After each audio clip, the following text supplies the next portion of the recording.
On the 8th of December, my wife had a lot of back pain. And we were taken to hospital and they found out that she was 2 centimetres dilated. It meant that we were getting airlifted straight to Sydney Hospital. She was pumped full of steroids. And but as you all know, life doesn't always go according to plan.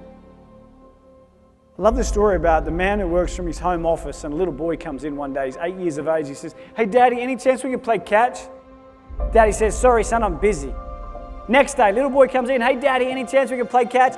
"Sorry son, I'm busy." Third day in a row, little boy comes in, knocks on Daddy's door. Daddy says, "Son, told you yesterday, told you the day before, I'm busy, I can't play catch." He says, "Oh Dad, I wasn't going to ask you to play catch today." He goes, "Oh, what were you going to ask me?" He says, "I was going to ask you how much money you earn an hour." Daddy says, "Son, that's a very rude question, but I earn $50 an hour, so I can put a roof over your head and food in your tummy, so please get him out of my office, I got work to do." Little boy doesn't knock on that door for a week, a month. 2 months goes by before that little boy knocks on Daddy's door. He says, "Hey Daddy." "Yes son." "Daddy, over the last 2 months I've been mowing lawns, I've been pruning trees, I've been doing every single chore that my mum has asked of me, and I've been able to raise $25. Daddy, I was wondering if I could give you this $25, could I please just have half an hour of your time? And Daddy, could we please go and play catch?" So often we look at success by the materialistic possessions that we perceive are important. I would give away every little bit of success I've ever had to have a healthy little boy come and knock on my door and say, "Hey Daddy, any chance we could go and play catch?" My journey began when I was 11 months of age. I went to the doctors with my mum, and the following morning I was diagnosed with an incurable cancer of the central nervous system. The doctor said I had a 96% death rate. Go home. Take your boy home and allow him to live the next few months with his family because there's nothing that we can do. My mum asked one question: "I don't want to know what the chances are of my son dying, I just want to know what the chances are of my son surviving." So lucky every day that my mum chose to look at my life not being 96% empty, but she chose to look at my life being 4% full. I started chemotherapy on my first birthday. My chemo cycle was 9 days on, 3 days off, 9 days on, 3 days off, not for weeks, not for months, but for years. My mum had to go to death counselling once a week for 2 hours to deal with what was going to happen to a little boy.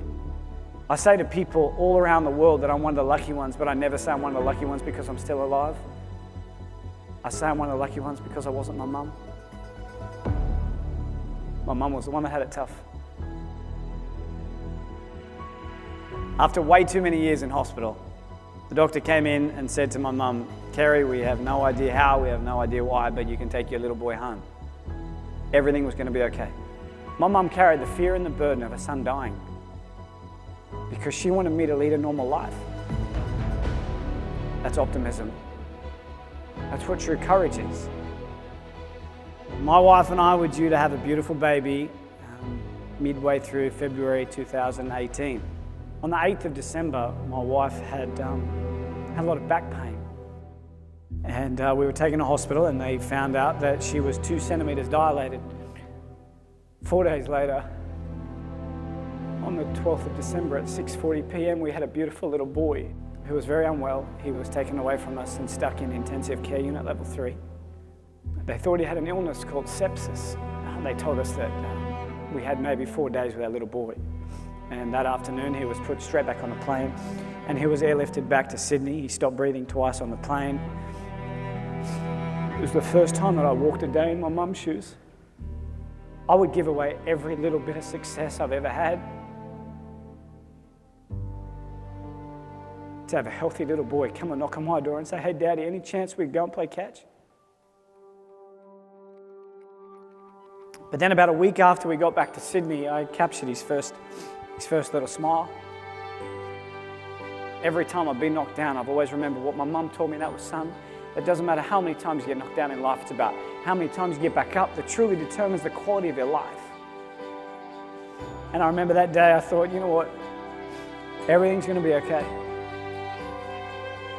What makes today even more special is I have my beautiful little boy here with me today. So please welcome to the stage, Mr. Lachlan James.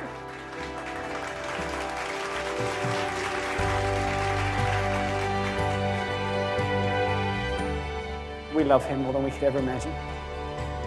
He's opened up a new valve in my heart for me to truly understand now what love is And I'm so grateful every day to have this little boy in our life. I promise you, when you begin to prioritize what's important, you finally start to live your life. Spend your life working so hard to enjoy that life that you have been blessed with.